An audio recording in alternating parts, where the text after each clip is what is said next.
ভালোবাসা মানেই কি সবসময় একসঙ্গে থাকা? কখনো কখনো ভালোবাসা মানে কেবল অপেক্ষা। আজ বলবো অর্পিতা আর সৌরভের গল্প। অপেক্ষার শেষ নেই।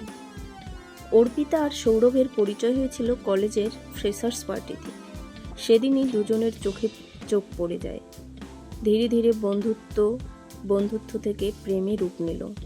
একসঙ্গে ক্যান্টিনে বসা, লেকের ধারে বসে আড্ডা দেওয়া, লাইব্রেরির বইয়ের আড়ালে চুপি চুপি কথা বলা, তাদের প্রেমটা যেন একেবারে সিনেমার মতো ছিল। অর্পিতা সবসময় সৌরভকে বলতো, সৌরভ, তুমি যদি কখনো আমায় ছেড়ে যাও, আমি কিন্তু অপেক্ষা করেই মরব। সৌরভ হাসতো, তুই পাগল, আমি তোকে কখনো ছেড়ে যাব না। কলেজ শেষ হতেই সৌরভ বিদেশে পড়তে যাওয়ার সুযোগ পেল। অর্পিতা তাকে থামাতে চাইল না, বরং বলল, তুই তোর স্বপ্ন পূরণ কর, আমি তোর জন্য অপেক্ষা করব।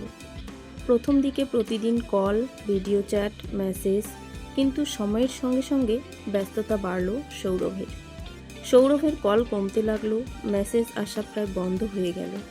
অর্পিতা প্রতিদিন ফোন হাতে নিয়ে বসে থাকত, কিন্তু প্রতিদিনই সে হতাশ হয়ে ঘুমোতে যেত।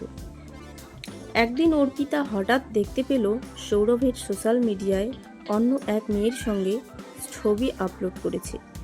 হাত ধরাধরি করে হাঁটা, হাসি, আড্ডা। অর্পিতার বুকের ভেতরটা কেমন যেন ছেড়ে গেল। সে বারবার ফোন করলো, মেসেজ করলো, কিন্তু কোনো উত্তর পেল না।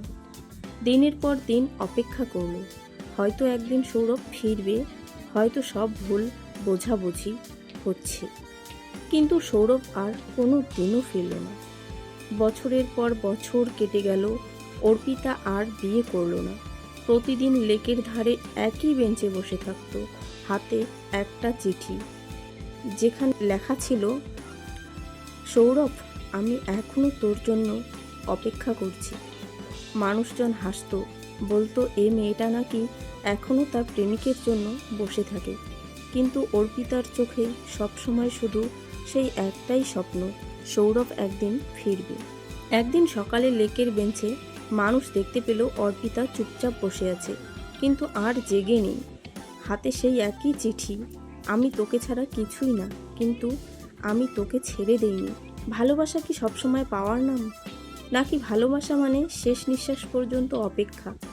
তোমরা কি মনে করো সেটা কমেন্টে অবশ্যই জানাবে। ভিডিওটি ভালো লাগলে শেয়ার করবে এবং চ্যানেলে নতুন হয়ে থাকলে সাবস্ক্রাইব করবে। ধন্যবাদ।